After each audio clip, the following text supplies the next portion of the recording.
AEW Dynamite starts off with Jon Moxley, Marina Shafir versus Swerve and Willow Nightingale. This was a solid match.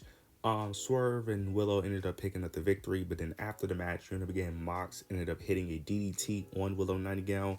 And then he runs off. This leads to what's going to proceed towards the end of the show, where Swerve ends up saying that he's going to be looking for Mox, and he promises to get his hands on him. So that ends up being a story towards throughout the show. This was a good opening match. One thing I will say, I will give credit, is that I have been enjoying somewhat of them opening the show or putting the Death Riders not in the main event for the most part. Now they put them in the main event tonight, but this was more of an exception due to the past few weeks. Because the past few weeks they've been mainly doing the women. It's been a bit refreshing not having the Death Riders constantly in the main event all the time. Plus, this was a unique way to do it because they did something towards the beginning of the show that translate into the end of the show, which I really liked. So I will give them a pass here because this was a good way to have the Death Riders main event to a degree. Even though it's been the same thing we've been saying, I do think the execution was actually done well in this scenario. But after this, we end up getting Tony Storm versus Penelope. Tony Storm picks up the victory. After the match, you end up getting this weird, like, awkward stare down between Tony and Megan Bayne. I don't understand why. The match itself was all right. It was whatever. The stare down, I don't understand. I felt like we should have had more. Yeah, I don't understand what they was do. I don't understand what was the point of this. I really don't. Now Megan Bayne already picked up a victory over Tony Storm in a tag match, so I guess they wanted to protect Megan Bayne or protect Tony Storm. But you could have easily just had them have like a brawl and then security breaks them apart. I don't understand why they had it was a very awkward stare down where they just posed at each other. I don't understand why we needed that. You could have done more in my opinion. That's just me. Or you could have just had her attack her. Or you could have just had Megan Bayne attack her after the match and they just double team her. You could have just done that too. That probably would have been better than this awkward, weird stare down. I don't understand it. But we'll see how the match plays at Dynasty, which I'm assuming Tony Storm would win the match, but we'll see how that plays out.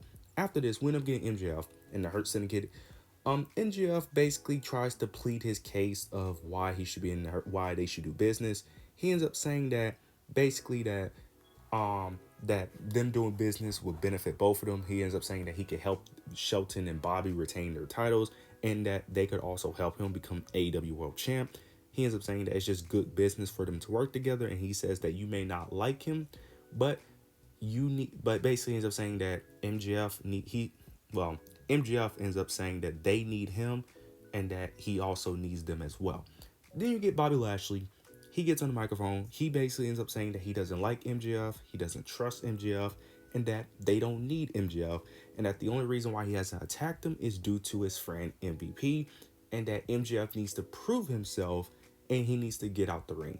MJF ends up saying that he needs to ends up repeating what Bobby said about proving himself, and then he leaves the ring. This is very interesting.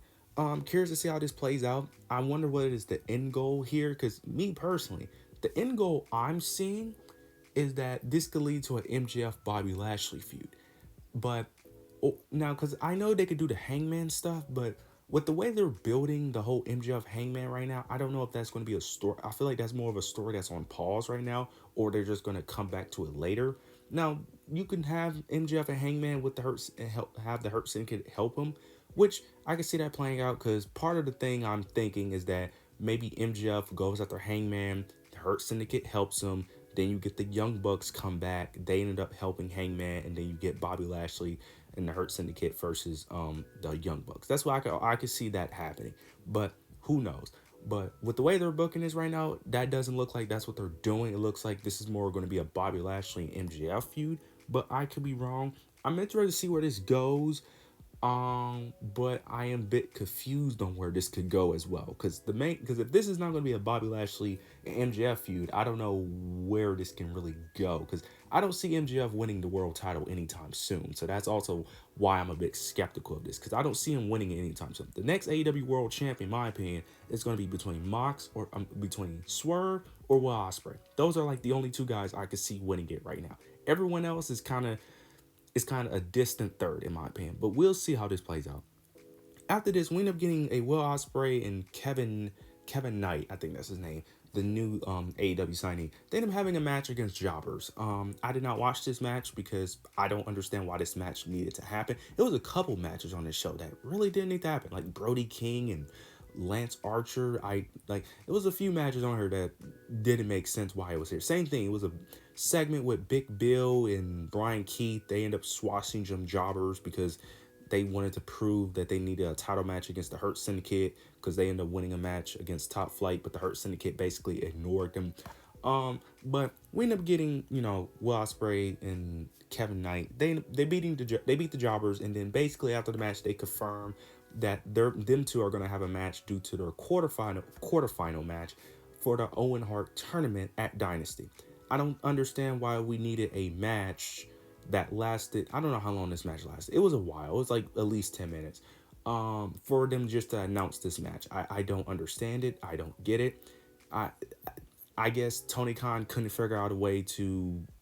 I guess he couldn't figure out how else to use the TV time.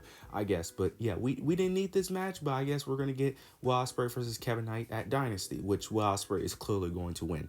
After this, we end up getting Adam Copeland versus Claudio. This is simple to build up their match towards Dynasty for the Trios Championships. Not gonna go over the match. Adam Copeland wins. Very shocked that there was no attack like they typically do. Shocked that Pac or Yuta didn't attack. I understand Moxley not attacking, but I'm very confused on why nothing else happened. I'm very confused on why they just have Cope win.